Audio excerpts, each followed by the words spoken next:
Doubt, insecurity, fear, anxiety. It's normal to experience these things when trying something new or venturing out into the unknown. But what if you felt these emotions even when doing something you've done countless times before? Despite having proof that you can successfully do whatever it is, these feelings come flooding in. To me, that's what imposter syndrome feels like. Despite knowing I've drawn hundreds of pictures, designed posters, album art and promo material, written hundreds of songs and made dozens of beats, I still don't consider myself an artist. There's still that doubt. The thing is, I don't think there's anything that I can do to make me consider myself an artist. Would garnering fame or fortune from the things I create make me feel differently? Or at least being able to pay all of my bills and live comfortably? When I think about it, that would probably make the feeling more intense. Maybe the question to ask instead is, where does this feeling come from in the first place? Is it something everyone experiences?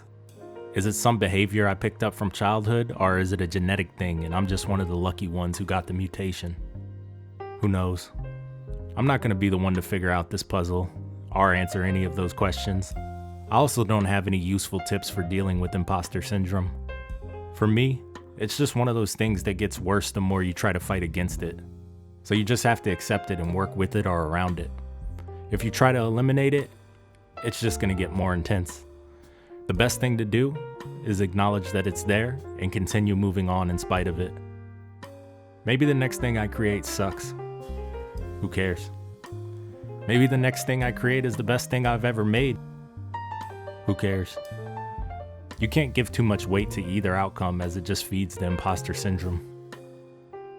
Maybe imposter syndrome comes from being too harsh, too critical, or too judgmental of ourselves. The more we judge our creations, the more imposter syndrome grows. We tie too much of our self-worth and value into what we create. Sometimes a cigar is just a cigar. Sometimes a song is just vibrations, and a painting is just wavelengths of light being deciphered by our eyes.